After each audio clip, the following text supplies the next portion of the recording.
A police officer's worst nightmare isn't facing danger. It's realizing too late that he is the danger. Officer Mark Renshaw thought he understood power, authority, and respect. But that illusion was about to shatter on a bright summer afternoon, the day he stopped the wrong woman. The sun hung high above the quiet suburb of Lakewood Grove, Ohio. The neighborhood looked like a picture from a real estate brochure. Clean sidewalks, trimmed lawns, and houses so similar they could have been stamped from the same mold. Birds chirped lazily from oak branches. A delivery truck hummed down a side street. Everything looked ordinary until Mark spotted her. A woman, mid-40s, fit and poised, jogging at a steady pace. She wore sleek black running gear, a smart fitness watch flashing at her wrist, earbuds in, completely absorbed in her own rhythm. Her name, though he didn't know it yet, was Alicia Stone. To anyone else, she looked like just another neighbor getting her morning run in. To Mark, she looked like a question that needed answering. He narrowed his eyes. Maybe it was because she didn't glance his way. No nervous nod, no forced smile. Most people acknowledged a police cruiser, but she didn't. Maybe it was the shiny black sedan she'd just jogged past. A luxury car, maybe too nice for this part of town. Or maybe it was nothing at all, but for Mark, nothing had never been good enough. He slowed the cruiser, his hand resting on the radio out of habit, eyes fixed on her. He told himself it was routine, just a quick check, better safe than sorry. But deep down, he wasn't checking for safety. He was looking for control. He pulled over. The tires hissed softly against the curb. Alicia slowed, one earbud still in, glancing back. Her face was calm, maybe curious, maybe annoyed. She stopped, catching her breath as he stepped out. "Afternoon, officer," she said, voice steady, polite but not deferential. Mark adjusted his belt. "Where you headed, ma'am?" She gave a small nod toward the end of the street. "Just out for a run. Home's right over there. Mind telling me exactly where that is?" She frowned slightly. "A couple of blocks down." "Something wrong?" He kept his tone neutral but clipped, just making sure everything checks out. "Do you have an ID on you?" Her eyebrows lifted. "For jogging?" That was the moment, the invisible line snapping between tension and confrontation. Her tone wasn't loud, wasn't aggressive, but it carried weight. Confidence. Independence. Something he didn't expect. Mark's jaw tightened. "It's just a simple request." "And I'm simply asking," she countered. "Why would you need my ID?" Her question lingered in the air, heavier than it should have been. Mark felt something twist in his gut. Irritation, embarrassment, maybe something darker. He wasn't used to being challenged, especially not by someone who refused to shrink under his gaze. He noticed her phone in her hand now. The world had changed. Every interaction could be filmed, dissected, judged, but he still believed the badge made him right. "Ma'am," he said, stepping closer. "I'm not going to ask again. Let's keep this simple." Alicia let out a slow, disbelieving laugh. "You stopped me in broad daylight for running. And now you're demanding ID?" Mark's voice grew sharper. "Just cooperate, and this will be over quickly." Her expression hardened. "No, what's actually going on here?" He hated that tone, that calm defiance. It reminded him of every moment in his career when someone didn't bow to the uniform. It wasn't just about her anymore. It was about control, about authority. He took a step forward. "Ma'am, don't make this harder than it needs to be." She stood her ground. "Don't make it something it isn't." For a moment, neither of them moved. Just the sound of cicadas and the low rumble of distant traffic filled the silence. Then, in one reckless second, everything changed. Mark reached for her wrist, and just like that, the line between law and abuse disappeared. Alicia froze. His grip was firm, too familiar, too entitled. "Hey!" she snapped, trying to pull away. "What do you think you're doing?" "Stop resisting," Mark said automatically, his voice low but trembling with anger. "I'm not resisting," she fired back, her breath quick and sharp. "You're out of line." Neighbors peeked through curtains. A sprinkler hissed in the distance. Somewhere, a lawnmower droned on, the sound almost absurd against the rising tension. Mark's pulse raced. He knew this feeling, that intoxicating rush of control. But this time it didn't feel right. It didn't feel clean. Still, he forced her arm behind her back. The handcuffs clicked. A metallic finality. "You're under arrest for obstruction," he said, reciting the words like a script he'd memorized too well. Alicia's jaw clenched. "Obstruction of what else? Your pride?" Her words landed like a slap. Mark ignored them, scanning the street instead. A man on his porch had his phone up, filming. Another woman had stopped by her mailbox, frozen mid-step. The quiet street that once felt like his domain suddenly felt hostile, exposed. "You're making a mistake," Alicia said, breathing hard. "You have no idea who you're dealing with." Mark didn't answer.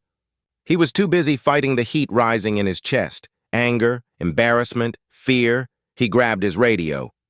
"Dispatch, I have a 10:15 female suspect, mid-40s, refusing to identify herself. Requesting transport."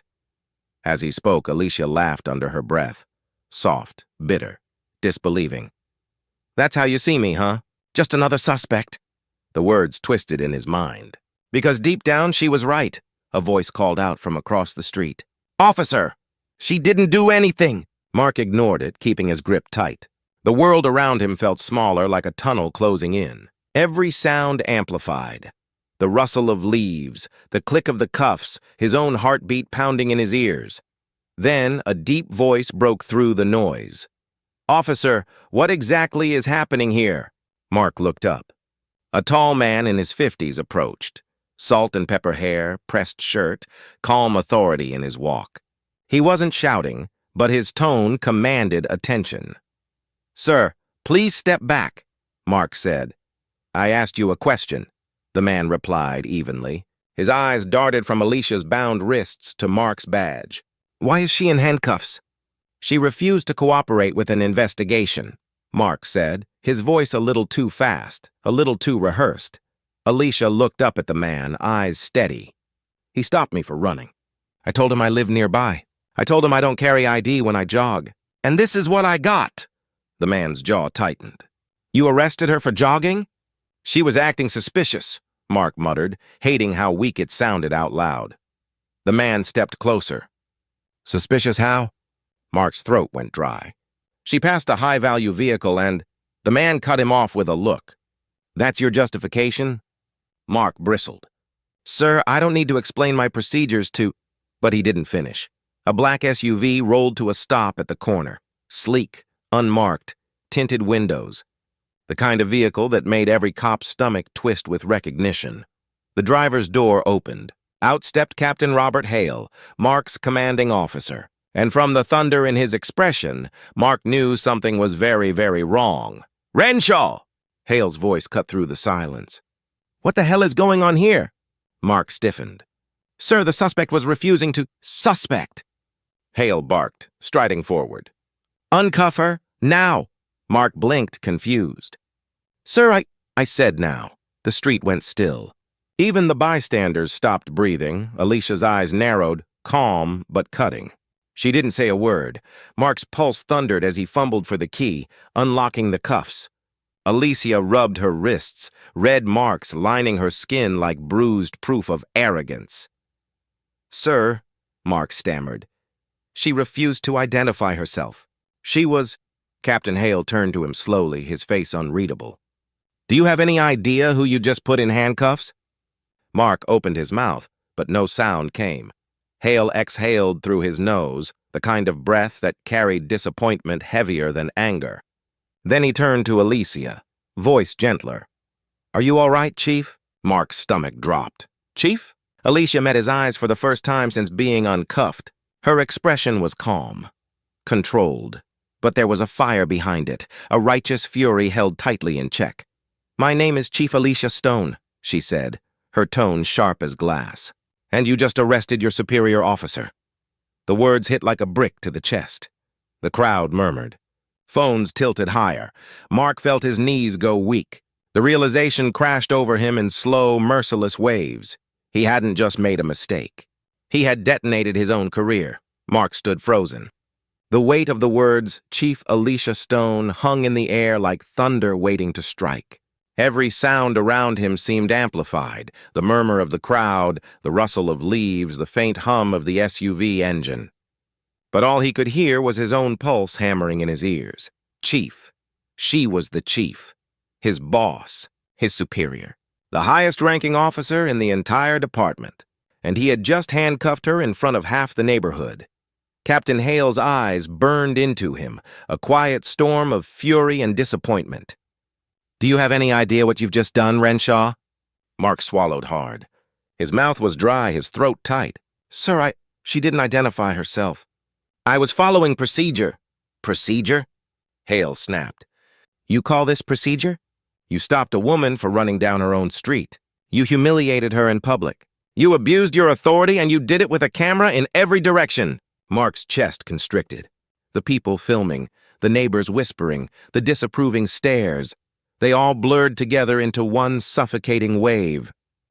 Alicia stood silently between them, her hands clasped loosely in front of her, the faint marks of the cuffs still visible. She wasn't shaking. She wasn't shouting. Her stillness alone was louder than any scream could be. "Captain," she said finally, her voice low but cutting, "I'm fine. Physically." Hale nodded stiffly. "Still, this is unacceptable." Alicia turned her gaze on Mark, and he felt it like a spotlight burning through the last of his confidence. "Officer Renshaw," she said, each word deliberate. "Do you know what the most dangerous thing about power is?" He didn't answer. Couldn't.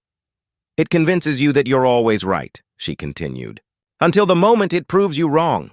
Her voice carried no anger, only truth. And that made it worse. Mark's mind flashed back through every traffic stop, every patrol, every moment he'd trusted his gut without question. How many times had he looked at someone and assumed the worst? How many times had he felt that same flicker of suspicion, that same false certainty that his instincts made him just? Alicia took a slow breath, eyes never leaving his. "When you stopped me today, what did you see? A threat? A stranger? Someone who didn't belong in this neighborhood?" Mark's lips parted, but words failed him. "You didn't see a neighbor," she said. "You didn't see a citizen? You saw what you wanted to see, and that's exactly how injustice hides in plain sight."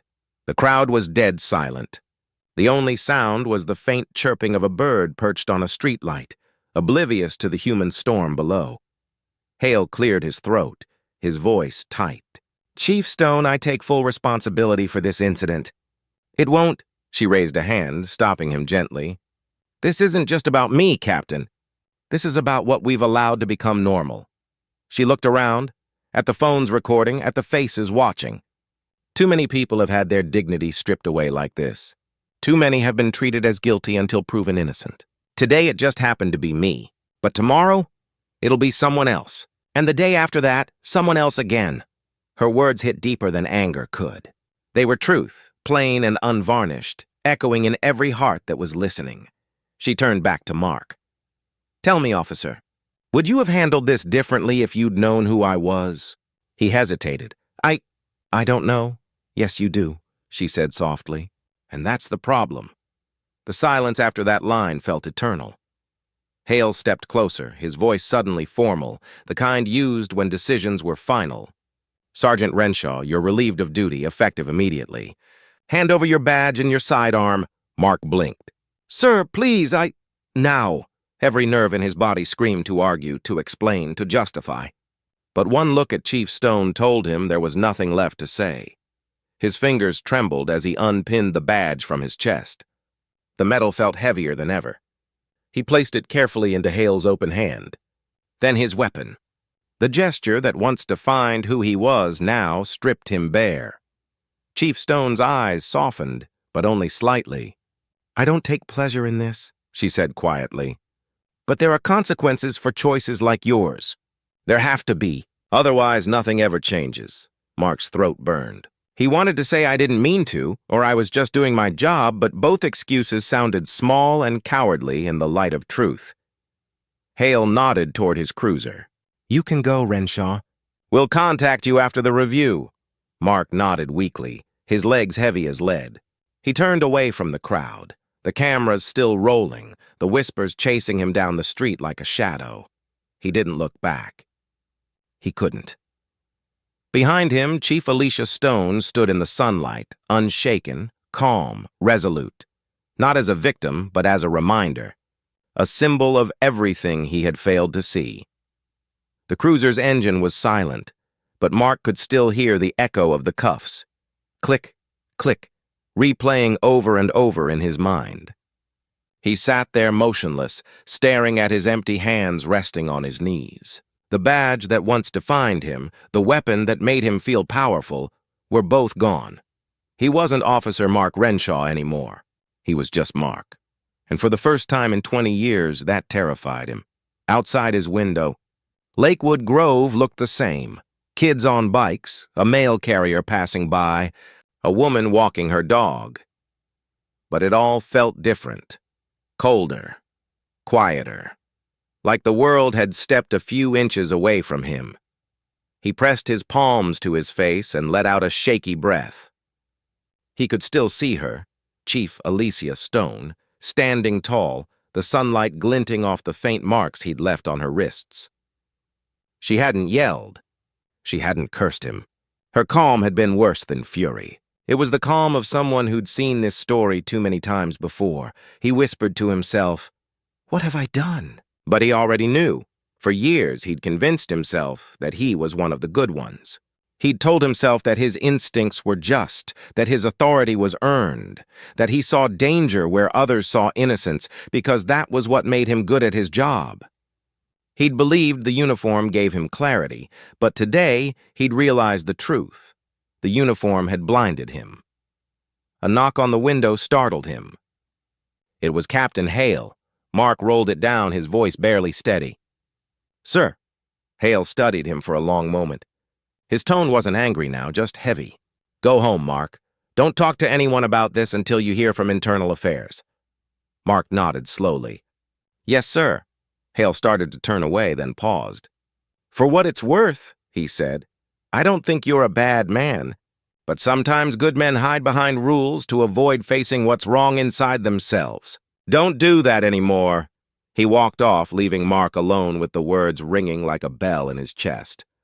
Mark sat there long after Hale drove away. The sun was beginning to dip, the shadows stretching across the street. His reflection stared back at him in the windshield. Tired eyes, a face lined with years of false certainty. He thought about every stop he'd ever made. Every time he'd pulled someone over because something didn't look right. Every time he'd felt that flicker of suspicion and trusted it without question. How many of those people had gone home humiliated? How many had walked away afraid? How many had no one to step in like Alicia Stone had? The question burned inside him, and for the first time, he didn't look away. He started the car, not to drive, but to hear something other than silence. The hum of the engine filled the air, steady, mechanical, soulless, like the routine he'd lived in for decades. He reached for the dash where his badge used to rest, a small space now empty, and felt something hollow open up in his chest. It wasn't just the loss of his career, and it was the loss of who he thought he was.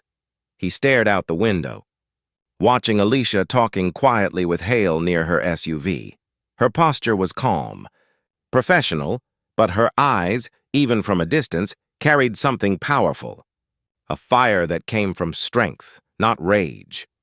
When she turned to leave, their eyes met through the glass. She didn't glare. She didn't smile. She just looked at him, steady and unflinching, as if daring him to learn something from the wreckage of his own pride. Then she gave one slow shake of her head and got into her SUV. The engine roared to life. She pulled away, her taillights disappearing into the glow of the evening sun. Mark sat there for a long time, staring at the empty space where she'd been, until the world blurred around him. His chest ached, but it wasn't anger. It was something deeper. Shame, regret, clarity all tangled together. He whispered to no one, "I didn't just arrest the wrong woman. I arrested everything I should have been standing for." The words hung in the air like confession. He turned the car off again. Silence. Only the ticking of the cooling engine remained. And in that silence, for the first time in his career, Mark didn't think about paperwork or reports or protocol. He thought about people. He thought about how easily the system had let him believe that suspicion was justice, how simple it had been to turn bias into instinct. He closed his eyes, and the memory of the cuffs clinking shut echoed one last time, not as a badge of authority, but as a reminder of the line he'd crossed. That night, the rain came down soft and steady, the kind that makes the world feel like it's whispering. Mark sat alone in his apartment, the lights dim, the badge-shaped outline on his uniform shirt still ghosting through his mind. On the table in front of him lay the day's newspaper. The headline wasn't about him yet, but it would be. A bystander's video was already spreading online. He'd seen the thumbnail. Officer detains black woman without cause. Turns out she's the police chief. The comment section was already on fire. He could almost hear the words that would follow him forever. Disgraced officer. Suspended for misconduct. Under investigation. He wanted to turn off his phone, close his eyes, pretend none of it was real. But somewhere beneath the shame, another feeling stirred. Something he hadn't felt in years. Conscience. He stood up and walked to the window. The city lights blurred in the rain. Every reflection reminded him of that moment. Her wrists, the calm in her voice, the disappointment in her eyes. For the first time, he didn't see himself as a cop. He saw himself as the man who'd needed the badge to feel worthy. And that realization hurt more than any punishment could. He whispered to his reflection, I was supposed to protect her, then corrected himself. I was supposed to protect everyone. He thought about Chief Stone, not the title, but the strength it took to stand there, steady and composed when she had every right to explode. That wasn't weakness. That was power, real power, the kind he'd never understood. His mind kept replaying her final words. There have to be consequences or nothing ever changes. Mark sank into a chair, his head in his hands. He remembered his first day on the force, how proud he'd been when his father pinned the badge on his chest. His dad had said, "This badge means you serve justice, not yourself." He'd nodded, believing he understood. But now, 20 years later, he finally realized he hadn't understood at all. Justice wasn't about control. It was about responsibility, about restraint, about empathy. He had none of those today. And as the night stretched on, his thoughts turned from guilt to something heavier, accountability. He couldn't change what he'd done, but maybe, just maybe, he could change who he was. He pulled out a notepad and started writing. Not an apology letter, and not yet. Just thoughts, questions, truths he'd avoided for too long. Why did I stop her? Would I have stopped someone else? When did I stop seeing people as people? The pen shook in his hand, but he kept writing. Line after line. It wasn't redemption, but it was a start. By dawn, the rain had stopped. The streets outside glistened in gold and silver light. He hadn't slept, but he felt awake. He folded the paper and placed it inside an envelope. On the front, he wrote one name, Chief Alicia Stone. Then he set it aside, ready to deliver it himself. Not as an officer, not as a man trying to save his career, but as someone finally willing to face the truth. As he grabbed his jacket, his eyes fell once more on the empty space on his uniform, the place where his badge used to sit. He traced the outline with his fingers and whispered, "Maybe one day I'll earn it back." But not yet. Outside, the city was alive again. People walking, laughing, starting their days. He blended into the crowd, anonymous, ordinary. For once, it felt right. And as the morning sun rose, Mark Renshaw, the man who once believed power meant control, took his first step toward understanding that real justice begins when you finally stop hiding behind it. Because in the end, power doesn't define character. Choice does. And that day, he finally made the right one.